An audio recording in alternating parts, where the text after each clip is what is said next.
Welcome to Generations at Work, where our goal is to build bridges and not walls between the different generations.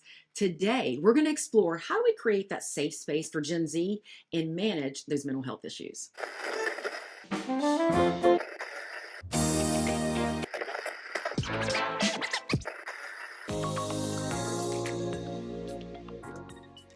Before we dive in, if you're interested in learning more about how to lead multi generations in your workplace, maybe you need a workshop, you need a keynote speaker, or maybe you just need some good coaching, visit us at maxwellleadership.com/generations at work. We'd love to hear from you. I'm your host, Susan Davis, Maxwell Leadership Executive Coach and Facilitator. And with us, the generational expert, Dr. Tim Elmore. Tim, welcome. Thank you, Susan. We're going to have a great discussion today.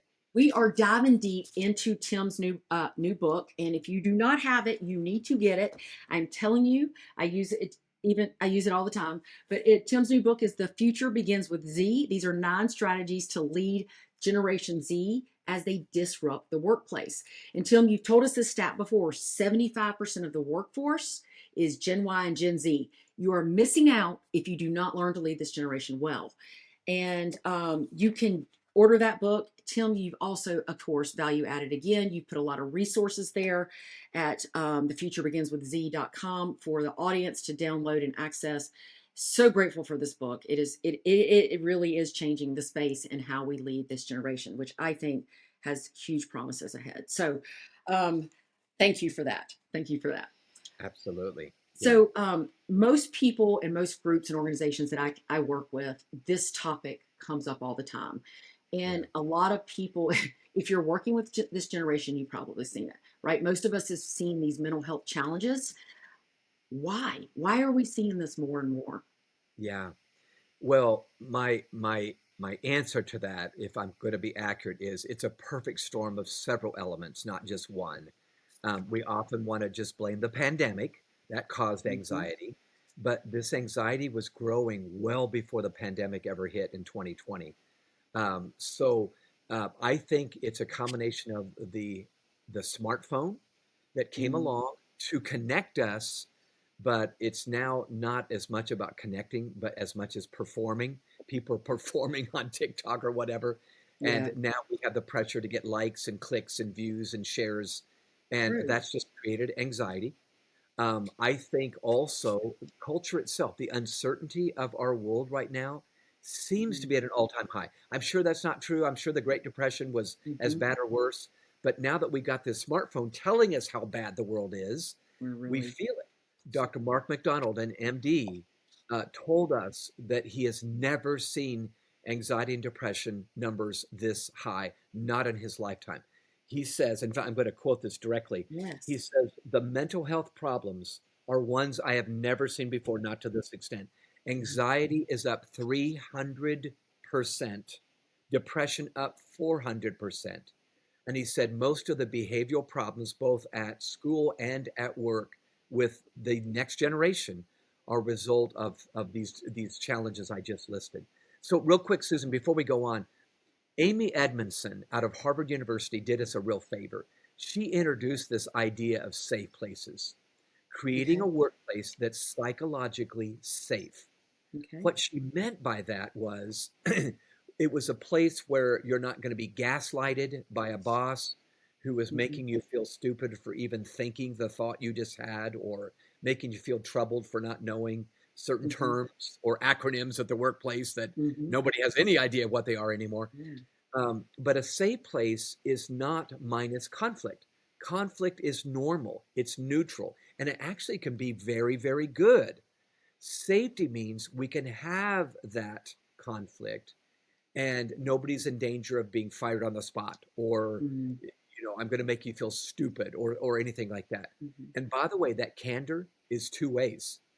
It's supervisor to colleague or employee, but it's also employee to supervisor, where it's safe Mm-hmm. enough to have these candid conversations. But I'm telling you, listeners, we have got to be intentional about dealing with the mental health crisis that's going on at work. You It's can't everywhere. push it aside or make it a marginalized issue. We've got to make it front and center. And we're about to offer some ideas on how you can do Yeah, just because that. it's not going away. It's not going Yeah, away. yeah, This is I love everything that you've ever written about that. Tell me again, because I'm taking notes too. Who said anxiety 300%? That's huge, and depression up 400. Yeah, Dr. Mark McDonald, he actually wrote a book called The United States of Fear, Fear, fear. Yeah. He's obviously concerned, as many Hmm. psychologists and psychiatrists are. But I'm Agree. telling you, we, the other side of this coin, Susan, which you and I know see eye to eye on, is Hmm. the other side of the coin is anxiety is a normal part of being a human. Yes, it When is. our kids say, "Gosh, I'm anxious. I have an anxiety disorder," maybe, but maybe not. Maybe we need to say, "Welcome to the real world. We're all a little anxious, and Yeah. that's how we develop grit." Pressure isn't the enemy; it's the solution. I I need to just said handle this. pressure. Pressure makes diamonds.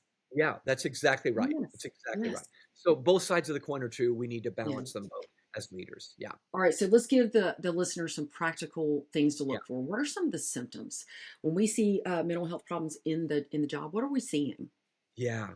Okay, I'm going to rattle off a number of symptoms that if you Mm, see these in a team member, you need to be careful and maybe go to them and say, let's talk about this. So, first and foremost, when you see a tangible decline mm, in performance or delaying deadlines, yeah. they don't seem to be performing the way they used to, and they're not meeting deadlines now. That could be a signal mental health problems. A Mhm, withdrawal from normal interactions. They're withdrawing and they're being alone. Noticeable changes in mood or mhm. behavior. Frequent complaints or physical discomfort. And in other words, everybody kind of complains once in a while, Yeah, yeah. but frequent complaints. Now they're picking up, and it seems like we're these grumpy people that can't seem to make it through the day without complaining. Hmm. Difficulty in concentrating. Someone struggling with mental health issues has a difficult time really focusing or concentrating. And then, last but not least, feeling overwhelmed by normal activity. Um, and we're needing to now step aside when normally we would be able to handle that. Yeah, I'll tell you what comes to my mind. Mm, My wife went to get a coffee at an airport here in Atlanta, hmm. where I live. And when she was ordering her coffee, she noticed it was a long line because service wasn't being rendered very quickly. And when she got up to the front, she noticed there's only one person Hmm. taking the orders, doing the credit card, and then making the coffee, doing everything all herself. My Hmm. wife said, "Wow, you're a lone ranger today?" She said, "Yeah, my two colleagues called in first thing this morning and they said they couldn't make it in." Well, my wife had empathy and she said, "Oh, were they sick or whatever?" She Hmm. goes, "No, they both said we were at a party last night and now we won't be our best self today at work. So we need to call in and be absent." Well, I'm thinking, Yeah. yeah, I've had a few days I'm not my best self, but you know what? You suck it up, buttercup, and you get in there and you do it. It's And your they were now responsibility. Hmm. penalizing the one person that could make it. She was probably not feeling great. She's working the job of three people right now. So Hmm. we got to see a bigger picture than just, I'm not my best self. I'm so sorry. I sound like a grumpy old man and a grandpa that's 90 years Well, it's old. a teaching lesson too Yeah, for these yeah, kids. I mean, I literally just had this. I'm having a lot of conversations with my son. I feel like I'm talking about, but I had this conversation that the minute I feel like I'm not my best self, I yeah. see somebody else that's worse than me. Yes, And I yes. have to look at that and say it could be worse, right? And like you said, kind of suck it up. But that's where the grit, the resilience pulls in, is when we dig deep and we Yeah, discover we're capable of so much more. And I think this generation hasn't yeah, learned that, and we haven't taught them well. And that's yeah, why we need leaders, not managers. That's yeah. why That's we exactly need right. leaders. That's So exactly right. Yeah. I'll get off my soapbox now too. So, so what are the biggest causes of these mental health crises, Tim? What are you Yeah. finding? What's your research Well, say? I've already mentioned the smartphone, so that's Yeah. just huge. I don't think that's a newsflash, but I want to recommend It's Jonathan Haidt wrote a great book called The Anxious Generation, where he so good. details the data on what the phone has done in students, in school, in young workers, in kids. Um, I think, secondly, the fact that when we do have a portable device, Mhm, the time we spend on that screen is critical to understand. So mhm, Dr. Gene Twenge at San Diego State University has done a meta-analysis on mhm, this, And while I've said this before, I think it's been several months, so I'm going to say it again. Dr. Twenge says if you spend less than 2 hours on social media each day, you're far less vulnerable to anxiety and depression. The moment you go over 2 hours, you start becoming vulnerable to anxiety and Mm. depression. In fact, 2.5, 3, 3.5, 4, you're going to be vulnerable. Well, she says the average teenager, now I know we're not talking about teens now, but the average teenager almost spends the equivalent of a full-time job, about seven, Hey, 7.5 hours.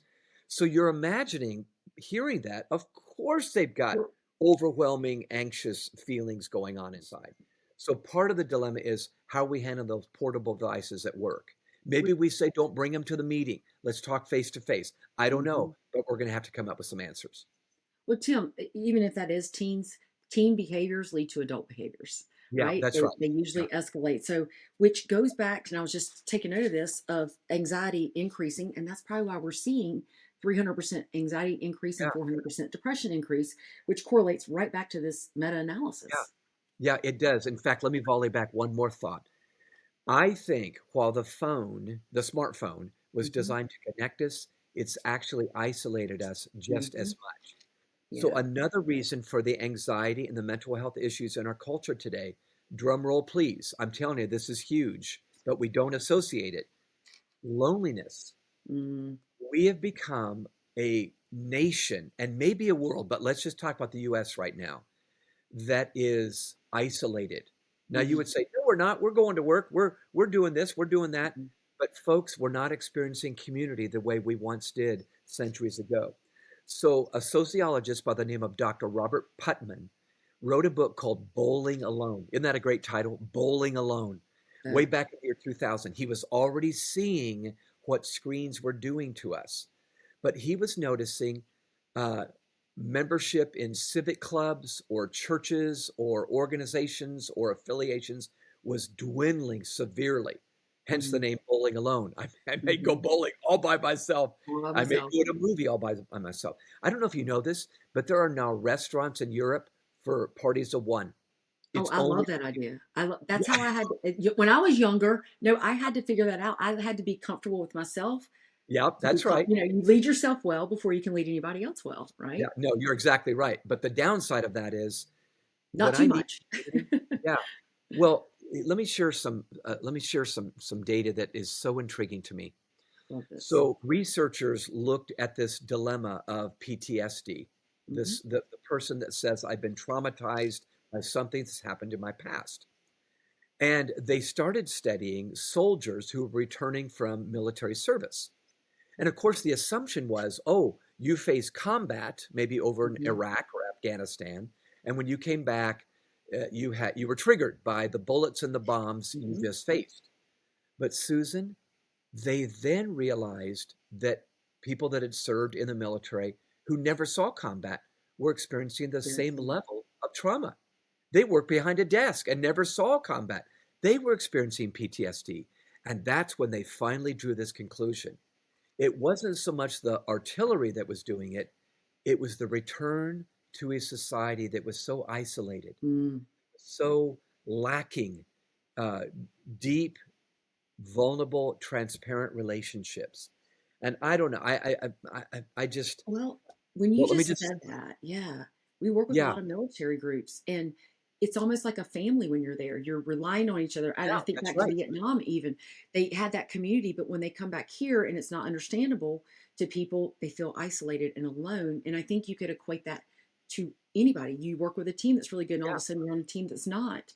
yeah, that's exactly Makes right. Yeah, perfect sense. yeah. In fact, you hit the nail on the head. In combat, while battles are not fun, you got each other's back. You're in a Hmm. trench maybe, and I'm with people that would die for me. That's huge. I would say you Hmm. look around yourself, and even though we're not alone, we may be lonely Mm. because of this. 82% of Generation Z, according to a Barna Research Group study, claims they have been traumatized. 82%, 8 out of 10. Wow. So I'm just saying, well, maybe that's just their perception, but perception is reality for these young people. So I'm thinking what we need to do to solve some of this mental health problem that we face is to make sure we're building really good community in the workplace. That's probably a whole podcast in itself right there Well, for you. which leads to that next question. What are things that not only leaders but organizations can do to help build that and well-being into their teams and their organizations? And it's culture, is Yeah, absolutely culture. And as we talk about in culture, yeah, you either define it or it defaults to something else. So how do yeah, we help that's them right. define this? Yeah. Well, let's start with that. The first word I Okay. would write down if I were you listeners is the word manage. You manage the anxiety and the mental health problems that you're facing with this community. Make it Mm-hmm. maybe your community is once a week. You have a team time or a lunch and learn where you're not just talking about P&L and what are the Mm-hmm. numbers this quarter. You're talking about human upon human life experiences, real Mm-hmm. personal things, not professional things.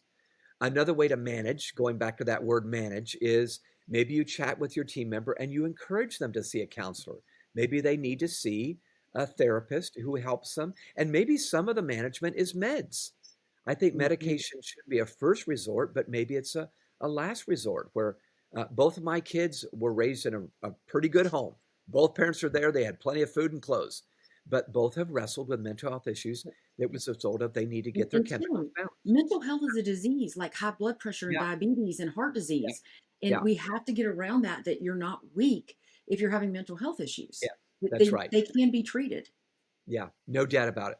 So that's the first word, manage. The second word would be margin. I would say, as leaders, make sure your team members have enough margin. Um, Susan, you and I both, the Maxwell world is very much run and Hmm. gun, lots going on. We're all doing the job of Hmm. two or three people. That can go on for a little bit, but we need to make Yeah. sure the pace is sustainable. Do we need time away? How do we prevent ourselves from becoming starving bakers? Yes. Bakers who are spending so much time baking bread for everyone else, we forget Yeah. to eat, we starve ourselves. Yourself. So margin is making sure there's time in the calendar where we can breathe, have a little bit of quiet, and we're able to catch back up to our souls. I Another love word that. is movement. This may sound silly, but think about how many Americans today sit at a desk in front of a Hmm. computer and they are sedate. They are not moving Mm, around. yes. We need to make sure there are times we've encouraged team members. Get up. I'll tell you what we do. I look out the window at growing leaders and I see groups of people walking around the building three or four or Hmm. five times Like in the middle of walking the day. clubs or something That's like that. right. Just, Yeah, yeah. absolutely. So I'm going to stop there, but make sure you're No, moving. what I love about that too is at Growing Leaders, if the listeners don't know, first of all, the office is awesome. But if you go Yeah, over there, you have a no eat alone policy. yeah, Tell them that's about right. the no eat alone policy, which I think is Yeah. fabulous. We provide food in the kitchen for free. You don't pay for it, but the only way you can eat that food for free is if you're meeting with someone else and Mm. you just are visiting. You're just talking with each other. Gets them We up actually think moving, being with people. that's right. So we're walking in, we're eating together. And by the way, the eating together, we actually encourage them to talk about things that aren't work related. We've noticed performance and production goes up. That's counterintuitive Yeah. when you are just giving them time to be humans. And then when they get back to work, they're really ready to work. I love it. It's the So, little yeah, things that make big differences. And that's the value that this podcast is hopefully bringing to leaders is these yeah, little things. If I just do one or two, three little things, what it can yeah, do for my organization. yeah, you're exactly right. So I'll stop there, Susan, but I feel I like love it. those are simple steps that are free of charge. And I think we can use them to our advantage as leaders. And the only thing it costs you is time and energy, That's right? right. Exactly. So That's right. what do you wish that more Gen Zers understood about anxiety? Well, I did mention this just a minute ago, but I wish every Gen Zer realized that every time you have a moment of anxiety, it's not abnormal.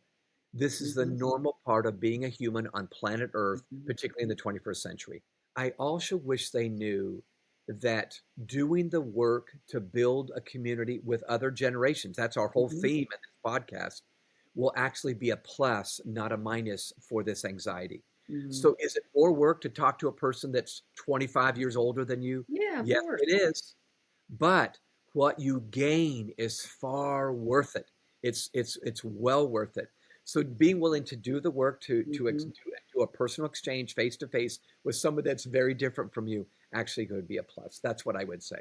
Yeah. That's so good. I with a group I was with last week, had someone on the team that is younger and newer to the organization, and this organization is pretty some tight knit people, and she was struggling with, I'm younger, I'm supervising some of these people, and that was one of the things. Say, this is normal, right? Yeah. You got to Yeah. build that healthcare trust with them, and Yeah. then learn about. And I talked about your kind of reverse mentoring. Get with Yeah. somebody that's learn from them, ask them, and let them learn from you, and Yeah. encourage that merging of the generations. It's more work, it's more effort, and they'll Yeah. say, "Well, I don't have time." And my response is, "You don't have time not to.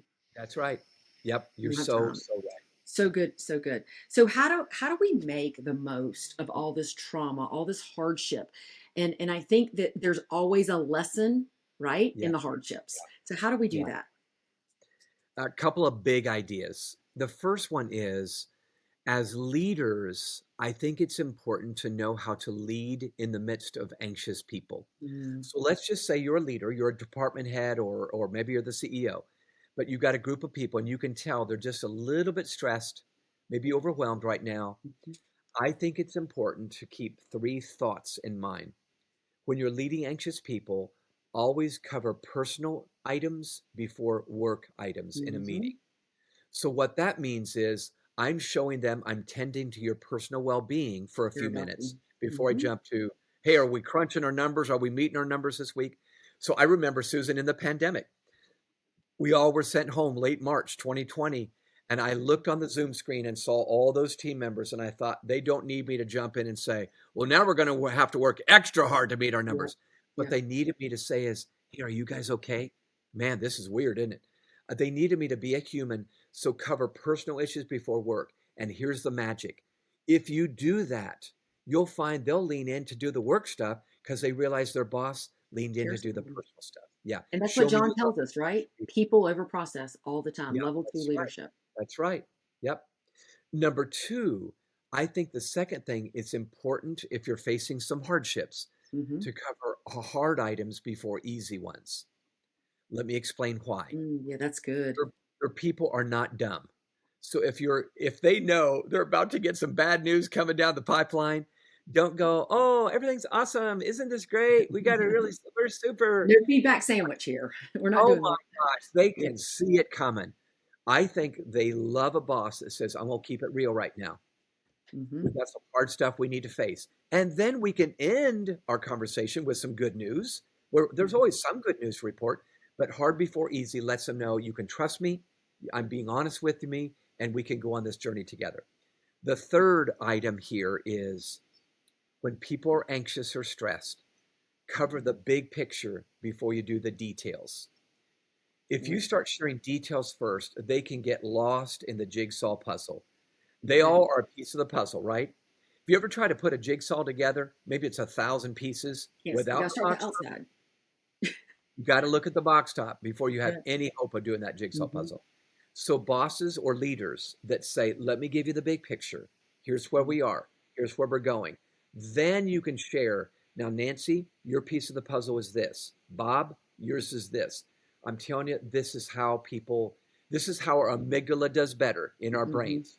So, once again, personal before work, hard before easy, and then big picture before details. I Now, love let me that. share one more thought, Susan, that I want you to play off of. Okay. If we're And going to I'm make taking the like copious notes too. So these, like, I'm learning a lot too. Oh, It is so funny to me that every one of us listening to this right now has heard the term PTSD. It's yeah. become a everyday cliche, PTSD, post-traumatic stress disorder. Hmm. Did you know that 4 out of 5 people that go through PTSD, they've had a trauma and they've experienced some stress disorder from it, actually end up with PTG, which is a Okay. term that's not as familiar to people, but that's PTG. post-traumatic growth. Okay. And post-traumatic growth happens again, 80% of the people that get PTSD end up with PTG. They end up with growth, but here's how they do it. They have a guide, they have a coach, they have a leader. Maybe it's a mama who listens to them talk about their trauma and then guides them to the growth by saying, here's how you became stronger or more patient or better for it. And even though that might sound so pithy right now, Hmm. most people need someone to say, I heard you out, but now let me point out to you how you've become better through Yeah. this hardship, through this fitness center you just went through. I'm telling you, PTG is where we need to head. We're not denying the trauma. We're just saying we think there's going to be growth at the end of it. So my first comment is that's your third book, PTSD to PTG. And because listen, this is leadership. This is not being a boss, a manager. This is being a leader. And it goes back to that, let me care about you and you Yes. can trust me. And when we get to that level, and I would consider this almost level 4 leadership, Yeah. they let us guide them, mentor them, coach them, because usually you've got a little bit more experience under your belt, or Yeah. you can get them the resources that they need all day long. I love that. I had not heard the post traumatic growth, but it Yeah. makes complete sense to me because if we're not learning and reflecting on what we've done, Yeah. how do we grow from it? Yeah. It's so true. That's a great question. Yeah. Very good for leaders to be thinking about this. Listen, it leadership is hard. It's intentional. Yeah. It's hard, but man, the payoff is amazing. It's payoff. Yeah. It So sure is. let's wrap this up. Let's put a bow on it with last question is, and this is kind of a big question, but what must leaders do about all this? Yeah. Where do we start? What do we do about all this? Yeah. That's a big issue, obviously. Yeah, So let me see if I can do a Reader's Digest version answer to that 1 hour question you just asked, Susan. I know that could be a whole other couple podcasts. So we need to start with empathy. That's letting someone know I feel what you feel. I'm with you on this journey. I am I'm a healing source right now, not a judging Hmm. source for your stress. But I think we need to move from empathy to compassion Okay. by not just feeling the hurt, but healing the hurt. Not Mhm. just giving a man a fish, teaching that man to fish. We've all heard these phrases. So compassion to me, it goes past just, I feel bad with you, but I'm now going to give you the tools Mm, so you can make it through this. So very this is good. true for parents, is true for leaders on the job. So let me give you an analogy. I Love love it. this analogy. If you are in the hospital with something wrong with your body, okay, you got a disease, all right, and you're needing to be treated. You need help right now. Would you rather have a friend visit you or a nurse visit you? Now, the Mm, answer is you want both, right? You yeah. got to have a friend that says, "Oh, I'm so sorry, I'm so sorry." Maybe a But friend think, that's a nurse. oh, yeah, there you go. Have a friend that's a nurse. But think with me, folks, in all seriousness. That friend that sits behind your bed, they can tell you that they feel bad for you. They can offer a cup of water. The Mhm. nurse comes in, feels bad for you, but says, "I'm going to tell you what we're going to do to get you out of this mess." That's what I want. I like Compassion that. is the nurse, empathy is the friend. I Both are love good, that.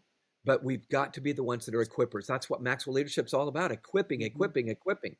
So compassion adds accountability to the mix. There we go. I'm going to feel bad for you, but here's some steps you can take. I'm going to hold you accountable. That's actually the most compassionate thing I can do is to Yeah. say, I so believe in you. I believe in That, you. I know you can do this. that's exactly right. Hmm. So my friend Dan did this with Samantha. In fact, we can close with this. Samantha was a young Gen Zer on the job. She went to her boss, Dan, and said, I'm feeling stressed out. I'm feeling stressed out. And Dan said, I love this. I feel so bad you feel stressed out. By the Hmm. way, I can remember those same feelings when I was starting my career. So he identified with her and empathized with her. But Empathized. then he said, But Samantha, I know you. I know you can do this. So let's start. And this is what he called it, a training wheels program. We're going to Okay. put training wheels on your bike to keep pushing forward, but we're going to ease into the greater pressure that I Mhm. know you're capable of doing. Well, he gave her a plan which gave her hope, and Samantha stayed on the job, continued on, and eventually Dan took the training wheels off so she could ride her bike all by I love herself it. by applying the regular pressure he knew she was capable of and that everybody else on that team was facing. So this is I love it. compassion illustrated right there. And I think it's the answer to this issue of mental health. I really I do. think that also gives so much more value to the employee, Yeah. right? Yeah, When it it's not does. just, hey, I'm really sorry about that, but let's now do something about it. Yeah. I love that. You feel the pain, but you're equipping them to Yeah. become more successful, Yep. which is leadership. This is leadership. And listen, this is hard stuff if we're not equipped. And guess Yeah. what? You can get more equipped, right? Number one, read the book. Read the Yeah. book and apply the principles, right? Just take one or two of the principles. The future begins with Z.com. I'm telling you, this book is a game has been a game changer for me. And I'm not even leading a Gen Z, but I interact with them every Yeah. Yeah. single day. and it's good. It's good reading. Um, as we wrap up here, I just want to remind the listeners there are a lot of value added resources that have been made for you at no cost to you. Visit us at maxwellleadership.com/generations at work. Download some of those guides, and we'll continue to put more resources in there. We appreciate you. We value you. We want to hear from you. maxwellleadership.com/generations at work. Until our next podcast, lead well.